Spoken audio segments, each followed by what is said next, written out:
Assalamualaikum warahmatullahi wabarakatuh. Perkenalkan, nama saya Pita Andayani, tingkat 2A Teknologi Laboratorium Medis, Poltekkes Kemenkes Bengkulu. Oke, di sini saya akan menjelaskan bagan perusahaan dan jabatan. Yang pertama ada jabatan CEO yang bertugas menyusun strategi dan visi, menjalani hubungan dan kemitraan strategi, mengevaluasi setiap kinerja manajer, menyetujui kebijakan yang dibuat manajer, menentukan metode dan standar kinerja perusahaan, menyetujui anggaran tahunan perusahaan.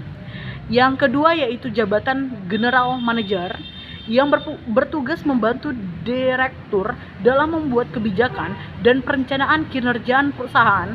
Yang kedua, bertugas untuk mewakili direktur dalam membuat perjanjian dengan perusahaan jika direktur tidak dapat hadir. Jabatan yang ketiga, manajer HRM yang bertanggung jawab dalam perekrutan karyawan, mengadakan pembukaan lowongan kerja, melakukan interview, memilih dan mengumumkan hasil rekrutmen sampai menentukan posisi kerja. Bertanggung jawab dalam menjaga kualitas kinerja karyawan, meningkatkan motivasi kerja, dan mencetak karyawan yang patuh. Bertanggung jawab dalam menguasai kinerja karyawan untuk menghasilkan data penilaian karyawan sebagai bahan evaluasi kerja. Bertanggung jawab dan merekomendasikan kenaikan jabatan atau gaji atas evaluasi kinerja kerja karyawan. Memutuskan hubungan kerja. Jabatan yang keempat yaitu manajer marketing, bertugas merencana dan mengontrol dan mengkoordinir proses penjualan dan pengemasan untuk mencapai target penjualan, mengembangkan pasar secara efektif dan efisien. Yang kelima, jabatan manajer yang berfungsi untuk mendukung seluruh kegiatan operasional dengan melakukan proses pengadaan seluruh peralatan kebutuhan kinerja. Yang kedua, melakukan analis kebutuhan anggaran atas pengadaan dan pemeliharaan seluruh fasilitas dan sarana pendukung aktivitas perusahaan. Selanjutnya, membina hubungan dengan para vendor atau supplier barang dan jasa fasilitas atau prasarana kantor.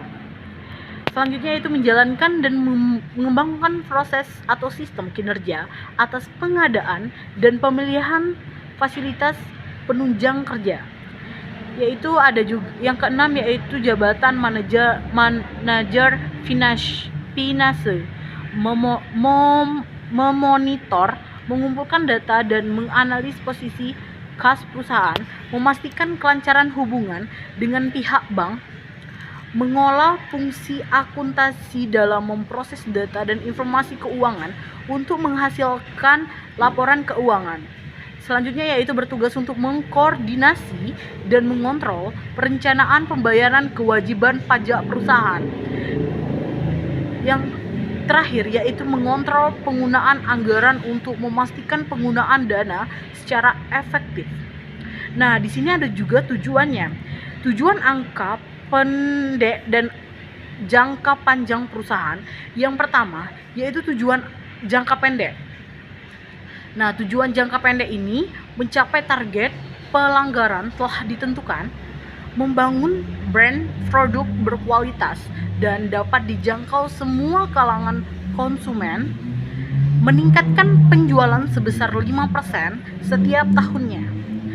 Kalau tujuan jangka panjang yaitu menjadi salah satu marketing leader di Indonesia dan mengembangkan perusahaan hingga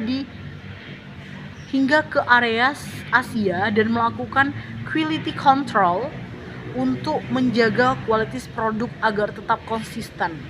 Oke, itulah hasil saya menjelaskan tentang bagan perusahaan.